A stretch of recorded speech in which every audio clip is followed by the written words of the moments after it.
मुख्यमंत्री देवेंद्र फडणवीसांनी राज्यातील जनतेला महाराष्ट्र दिनाच्या शुभेच्छा दिलेल्या आहेत। महाराष्ट्र थांबणार नाही हाच आमचा निर्धार आहे अशी प्रतिक्रिया यावेळी फडणवीसांनी दिली। पुण्यात पालकमंत्री अजित पवारांच्या हस्ते ध्वजारोहण सोहळा पार पडला। पोलीस मुख्यालयामध्ये अजित पवारांनी ध्वजारोहण केलं। यावेळी अजित पवारांनी संयुक्त संचालनाची पाहणी देखील केली। सिंधुदुर्गात महाराष्ट्र दिनानिमित्त ध्वजारोहण सोहळा संपन्न झाला। सिंधुदुर्ग जिल्ह्याचे पालकमंत्री नितेश राणे यांच्या हस्ते ध्वजारोहण करण्यात आलं। नाशिकमध्ये मंत्री गिरीश महाजनांच्या हस्ते ध्वजारोहण करण्यात आलं। यावेळी शासकीय अधिकारी, स्थानिक आमदार, खासदार उपस्थित होते।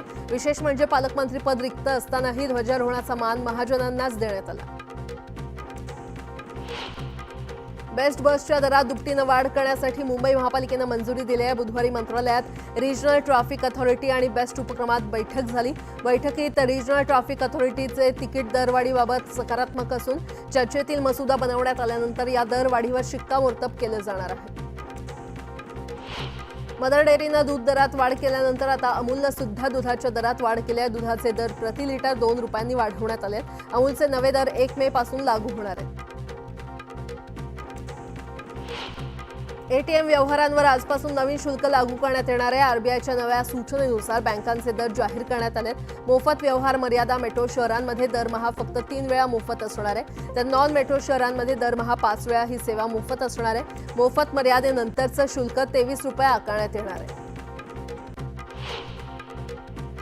केंद्र सरकारनं ऊसाच्या एफआरपीमध्ये क्विंटल मागे 15 रुपयांची वाढ केली आहे। आता गाळप हंगाम 2025-26 साठी 10.25% साखर उतार्यासाठी क्विंटलला 355 रुपये एफआरपी मिळणार आहे।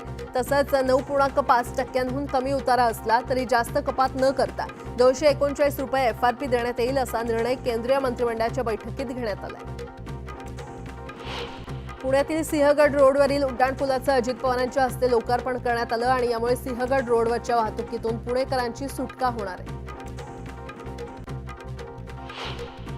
म्हाडाच्या कोकण मंडळाच्या प्रथम येणाऱ्यास प्रथम प्राधान्य या योजनेअंतर्गत विक्री न झालेल्या विविध गृहनिर्माण योजनांमधील 13,395 घरांच्या विक्रीसाठी नव्या वेबसाईटची निर्मिती करण्यात आली आहे। यासाठी ऑनलाईन अर्ज नोंदणीचा शुभारंभ म्हाडाच्या उपाध्यक्षांमार्फत करण्यात आला आहे।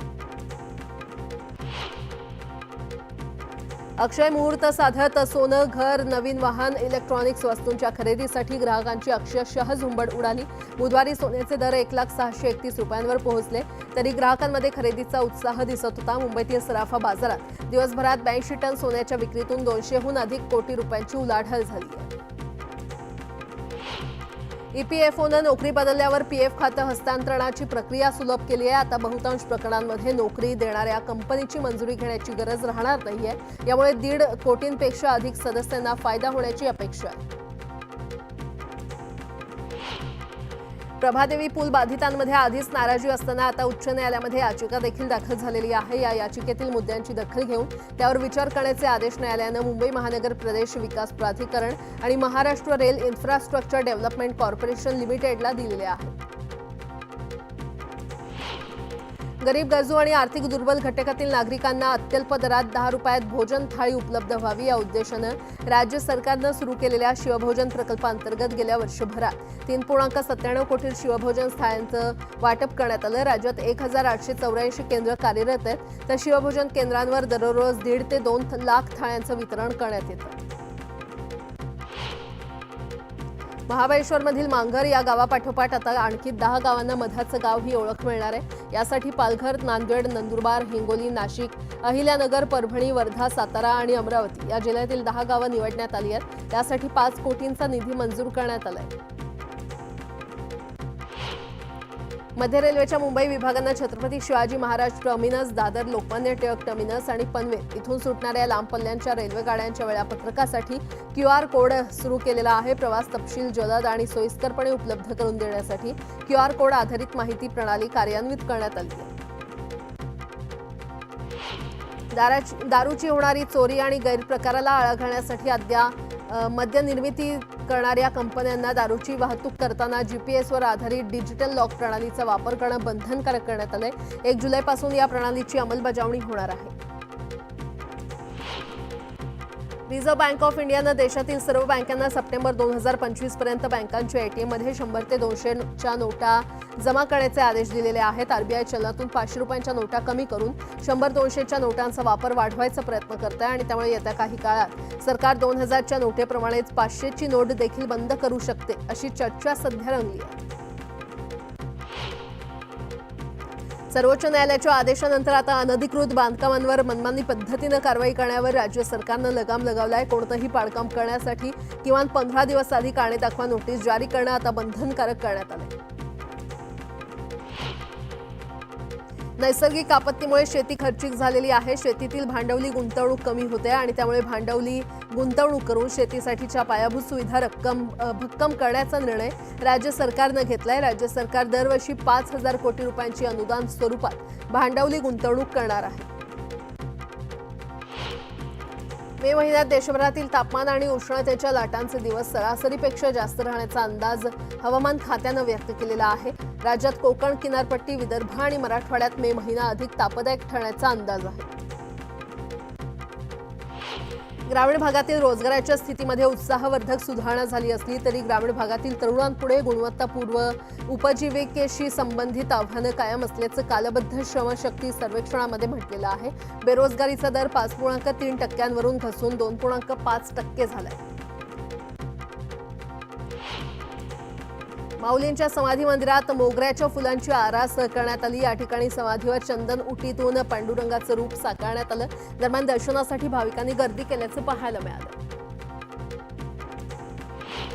महाराष्ट्र दिनानिमित्त पंढरपुरातल्या विठ्ठल रुक्मिणी मंदिरात आकर्षक सजावट करण्यात आली आहे. मंदिराच्या गाभाऱ्यात विविध फुलांची सजावट करण्यात आली आहे. या सजावटीमुळे विठुरायाचं रूप अधिक खुलून दिसतंय. मुंबई ठाणे जिल्ह्याची तहान भागवणाऱ्या 3 मोठी धरणं असलेल्या शहापूर तालुक्यातील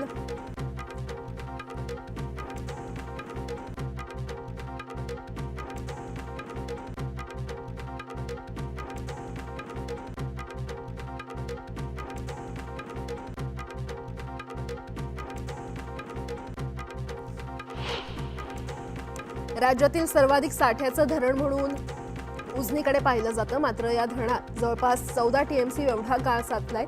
सोलापूर, पुणे, अहिल्यानगर आणि धाराशिव या 4 जिल्ह्यांसाठी उपयुक्त असलेल्या धरणातील हा गाळ काढल्यास पाणीसाठा वाढवण्यास मदत होणार आहे.